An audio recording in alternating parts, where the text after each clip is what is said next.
succor from below may turn out to be succor from on high. Chapter 1. A wound without, healing within. Thus their life clouded over by degrees. But one diversion, which had formerly been a happiness, remained to them, which was to carry bread to those who were hungry, and clothing to those who were cold. Cosette often accompanied Jean Valjean on these visits to the poor, on which they recovered some remnants of their former free intercourse. And sometimes, when the day had been a good one, and they had assisted many in distress, and cheered and warmed many little children, Cosette was rather merry in the evening. It was at this epoch that they paid their visit to the Jondrette den.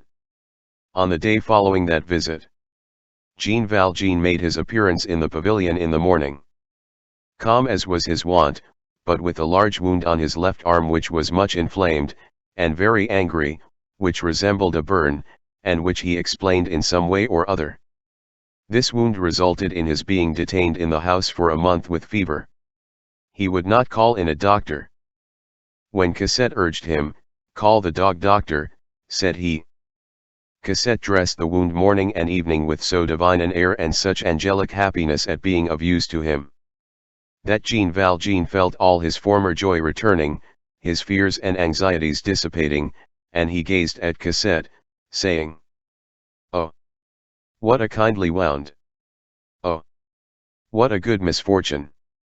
Cosette, on perceiving that her father was ill, had deserted the pavilion and again taken a fancy to the little lodging and the back courtyard. She passed nearly all her days beside Jean Valjean and read to him the books which he desired. Generally they were books of travel. Jean Valjean was undergoing a new birth. His happiness was reviving in these ineffable rays. The Luxembourg, the prowling young stranger, Cosette's coldness, all these clouds upon his soul were growing dim. He had reached the point where he said to himself, "I imagined all that. I am an old fool."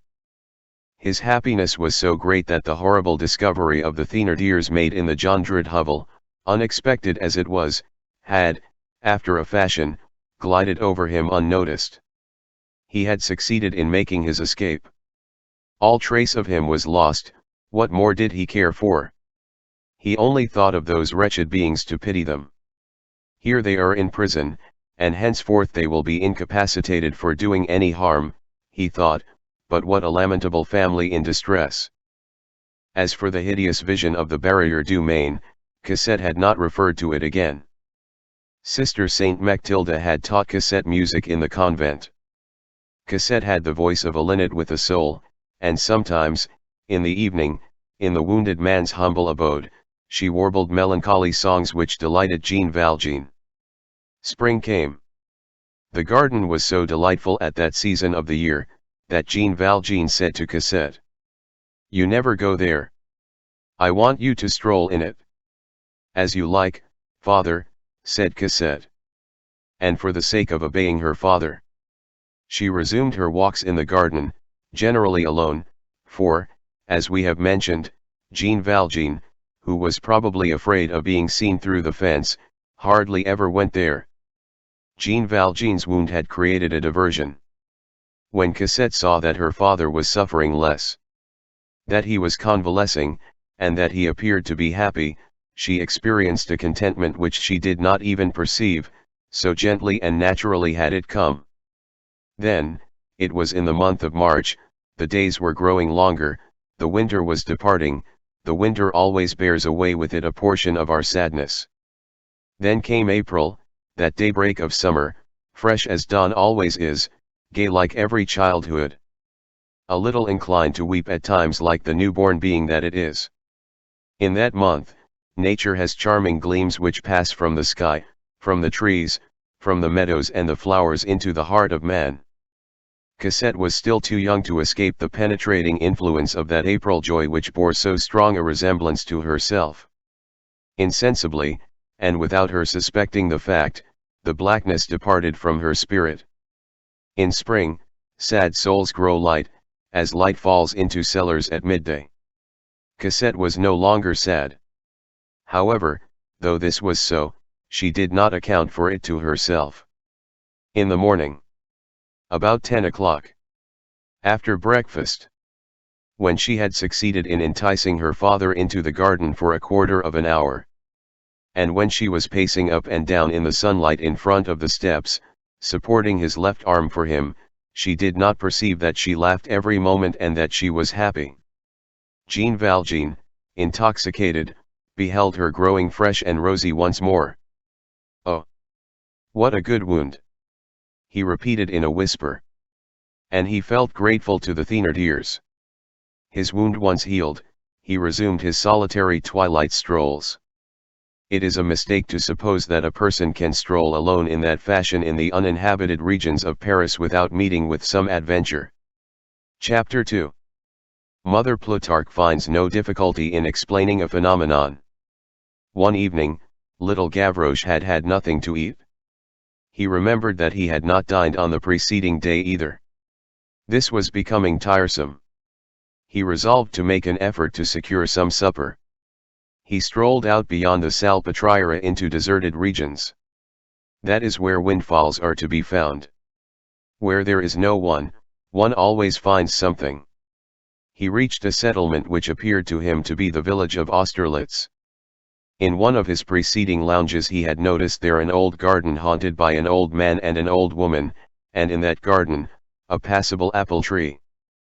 Beside the apple tree stood a sort of fruit house, which was not securely fastened, and where one might contrive to get an apple. One apple is a supper. One apple is life. That which was Adam's ruin might prove Gavroche's salvation. The garden abutted on a solitary, unpaved lane, bordered with brushwood while awaiting the arrival of houses. The garden was separated from it by a hedge. Gavroche directed his steps towards this garden. He found the lane, he recognized the apple tree, he verified the fruit house, he examined the hedge. A hedge means merely one stride. The day was declining, there was not even a cat in the lane, the hour was propitious. Gavroche began the operation of scaling the hedge, then suddenly paused. Someone was talking in the garden. Gavroche peeped through one of the breaks in the hedge. Succor from below. A couple of paces distant. At the foot of the hedge on the other side. Exactly at the point where the gap which he was meditating would have been made. There was a sort of recumbent stone which formed a bench, and on this bench was seated the old man of the garden, while the old woman was standing in front of him. The old woman was grumbling. Gavroche, who was not very discreet, listened. "Monsieur Mabeuf," said the old woman. Mabeuf, thought Gavroche, that name is a perfect farce. The old man who was thus addressed, did not stir. The old woman repeated, "Monsieur Mabeuf." The old man, without raising his eyes from the ground, made up his mind to answer. "What is it, Mother Plutarch?" Mother Plutarch, thought Gavroche, another farcical name. Mother Plutarch began again, and the old man was forced to accept the conversation. "The landlord is not pleased." "Why?" "We owe 3 quarters rent. In 3 months, we shall owe him for 4 quarters. He says that he will turn you out to sleep. I will go. The greengrocer insists on being paid. She will no longer leave her faggots. What will you warm yourself with this winter? We shall have no wood. There is the sun. The butcher refuses to give credit. He will not let us have any more meat. That is quite right. I do not digest meat well. It is too heavy. What shall we have for dinner? Bread. The baker demands a settlement, and says, no money, no bread. That is well. What will you eat? We have apples in the apple room. But, monsieur, we can't live like that without money. I have none. The old woman went away, the old man remained alone. He fell into thought. Gavroche became thoughtful also. It was almost dark. The first result of Gavroche's meditation was, that instead of scaling the hedge, he crouched down under it. The branches stood apart a little at the foot of the thicket. Come, exclaimed Gavroche mentally, here's an oak. and he curled up in it. His back was almost in contact with Father Mabeuf's bench. He could hear the octogenarian breathe. Then, by way of dinner, he tried to sleep. It was a cat nap, with one eye open. While he dozed, Gavroche kept on the watch. The twilight pallor of the sky blanched the earth, and the lane formed a livid line between two rows of dark bushes. All at once, in this whitish band, two figures made their appearance. One was in front, the other some distance in the rear. "There come two creatures," muttered Gavroche. The first form seemed to be some elderly bourgeois, who was bent and thoughtful, dressed more than plainly, and who was walking slowly because of his age, and strolling about in the open evening air. The second was straight, firm, slender. It regulated its pace by that of the first. But in the voluntary slowness of its gait, suppleness and agility were discernible. This figure had also something fierce and disquieting about it. The whole shape was that of what was then called an elegant. The hat was of good shape, the coat black, well cut, probably of fine cloth, and well fitted in at the waist. The head was held erect with a sort of robust grace, and beneath the hat the pale profile of a young man could be made out in the dim light. The profile had a rose in its mouth. This second form was well known to Gavroche. It was Montparnasse. He could have told nothing about the other, except that he was a respectable old man. Gavroche immediately began to take observations. One of these two pedestrians evidently had a project connected with the other. Gavroche was well placed to watch the course of events. The bedroom had turned into a hiding place at a very opportune moment. Montparnasse on the hunt at such an hour, in such a place, betokened something threatening. Gavroche felt his gamin's heart moved with compassion for the old man. What was he to do? Interfere? One weakness coming to the aid of another. It would be merely a laughing matter for Montparnasse. Gavroche did not shut his eyes to the fact that the old man, in the first place, and the child in the second, would make but two mouthfuls for that redoubtable ruffian 18 years of age. While Gavroche was deliberating, the attack took place, abruptly and hideously. The attack of the tiger on the wild ass, the attack of the spider on the fly. Montparnasse suddenly tossed away his rose, bounded upon the old man, seized him by the collar, grasped and clung to him, and Gavroche with difficulty restrained a scream. A moment later one of these men was underneath the other, groaning, struggling, with a knee of marble upon his breast. Only, it was not just what Gavroche had expected. The one who lay on the earth was Montparnasse. The one who was on top was the old man. All this took place a few paces distant from Gavroche. The old man had received the shock, had returned it, and that in such a terrible fashion, that in a twinkling, the assailant and the assailed had exchanged roles. "Here's a hardy veteran," thought Gavroche. He could not refrain from clapping his hands. But it was applause wasted. It did not reach the combatants, absorbed and deafened as they were, each by the other, as their breath mingled in the struggle. Silence ensued. Montparnasse ceased his struggles. Gavroche indulged in this aside. Can he be dead? The goodman had not uttered a word, nor given vent to a cry. He rose to his feet, and Gavroche heard him say to Montparnasse, "Get up." Montparnasse rose, but the goodman held him fast. Montparnasse's attitude was the humiliated and furious attitude of the wolf who has been caught by a sheep. Gavroche looked on and listened, making an effort to reinforce his eyes with his ears. He was enjoying himself immensely. He was repaid for his conscientious anxiety in the character of a spectator. He was able to catch on the wing a dialogue which borrowed from the darkness an indescribably tragic accent. The goodman questioned, Montparnasse replied. "How old are you?" 19. "You are strong and healthy. Why do you not work?" "It bores me." "What is your trade?" "An idler." "Speak seriously. Can anything be done for you?" "What would you like to be?" A thief. A pause ensued. The old man seemed absorbed in profound thought. He stood motionless, and did not relax his hold on Montparnasse.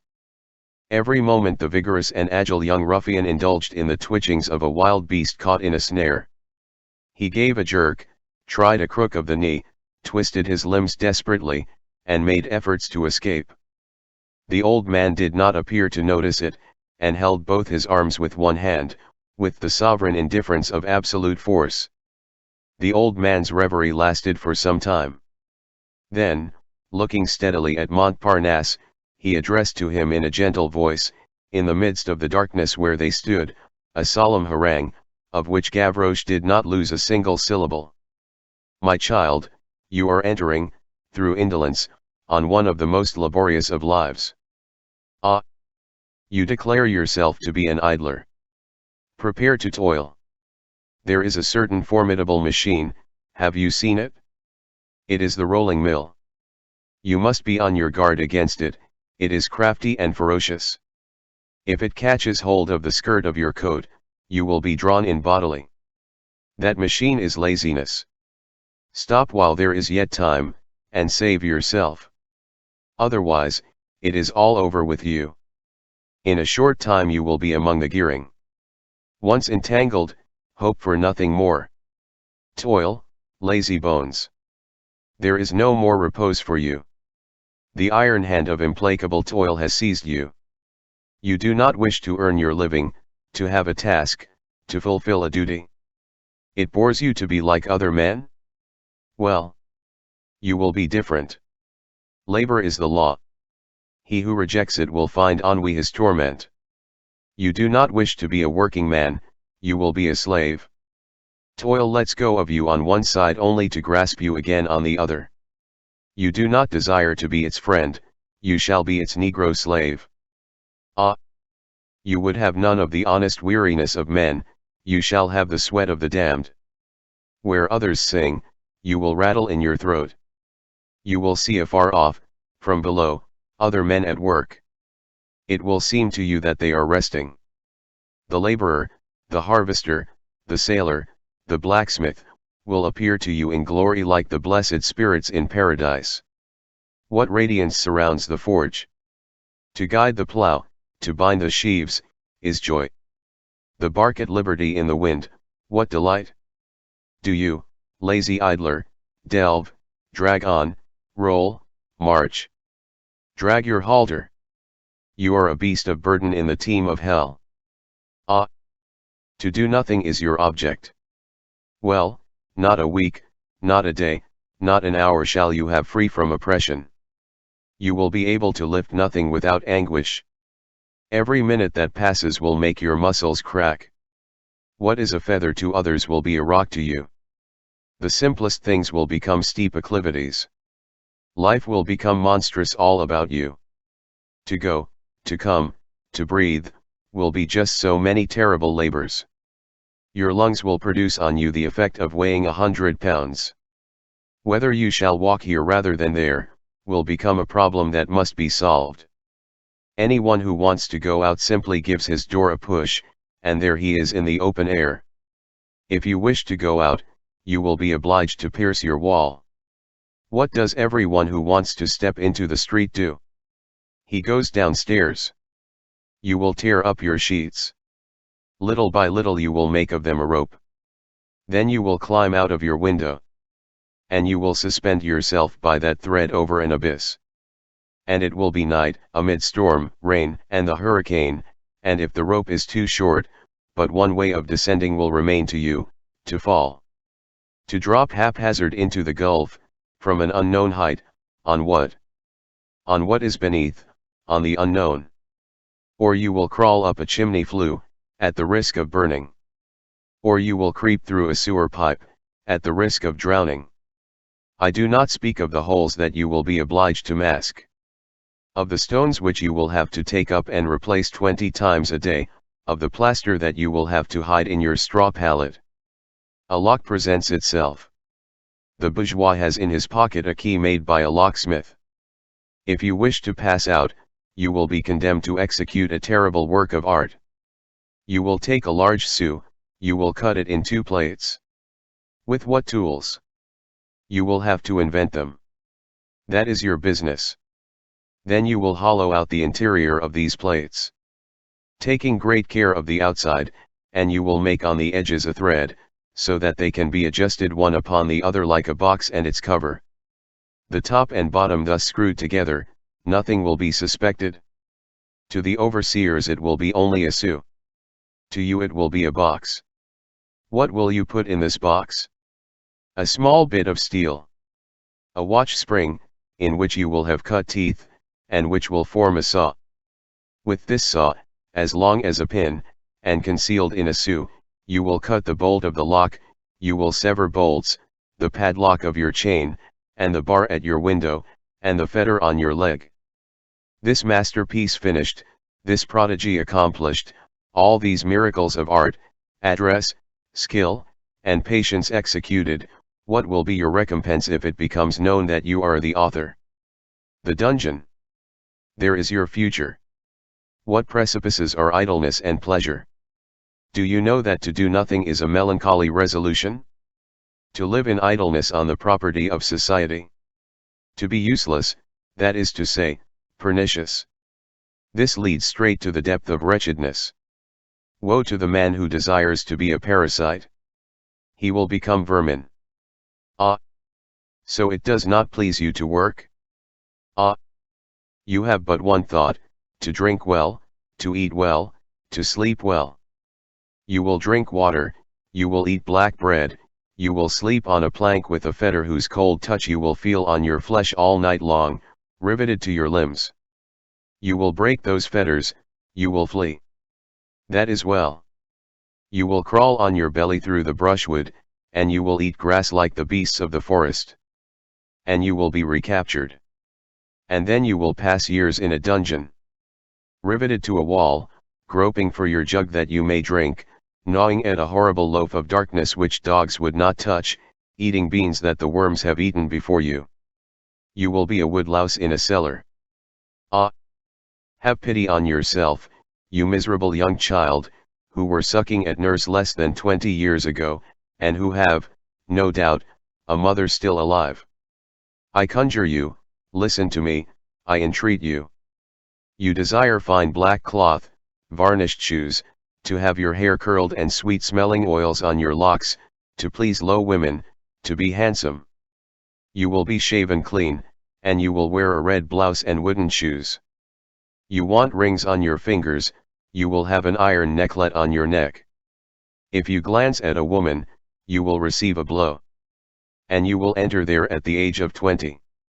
And you will come out at 50. You will enter young, rosy, fresh, with brilliant eyes, and all your white teeth, and your handsome, youthful hair. You will come out broken, bent, wrinkled, toothless, horrible, with white locks. Ah! My poor child, you are on the wrong road. Idleness is counseling you badly. The hardest of all work is thieving. Believe me, do not undertake that painful profession of an idle man. It is not comfortable to become a rascal. It is less disagreeable to be an honest man. Now go, and ponder on what I have said to you. By the way, what did you want of me? My purse? Here it is. And the old man, releasing Montparnasse, put his purse in the latter's hand. Montparnasse waited for a moment, after which he allowed it to slide gently into the back pocket of his coat, with the same mechanical precaution as though he had stolen it. All this having been said and done, the goodman turned his back and tranquilly resumed his stroll. The blockhead! Muttered Montparnasse. Who was this goodman? The reader has, no doubt, already divined. Montparnasse watched him with amazement, as he disappeared in the dusk. This contemplation was fatal to him. While the old man was walking away, Gavroche drew near. Gavroche had assured himself, with a sidelong glance, that Father Mabeuf was still sitting on his bench, probably sound asleep. Then the gamin emerged from his thicket, and began to crawl after Montparnasse in the dark, as the latter stood there motionless. In this manner he came up to Montparnasse without being seen or heard. Gently insinuated his hand into the back pocket of that frock coat of fine black cloth. Seized the purse, withdrew his hand, and having recourse once more to his crawling, he slipped away like an adder through the shadows. Montparnasse, who had no reason to be on his guard, and who was engaged in thought for the first time in his life, perceived nothing. When Gavroche had once more attained the point where Father Mabeuf was, he flung the purse over the hedge, and fled as fast as his legs would carry him. The purse fell on Father Mabeuf's foot. This commotion roused him. He bent over and picked up the purse. He did not understand in the least, and opened it. The purse had two compartments. In one of them there was some small change, in the other lay 6 Napoleons. M. Mabeuf, in great alarm, referred the matter to his housekeeper. "That has fallen from heaven," said Mother Plutarch.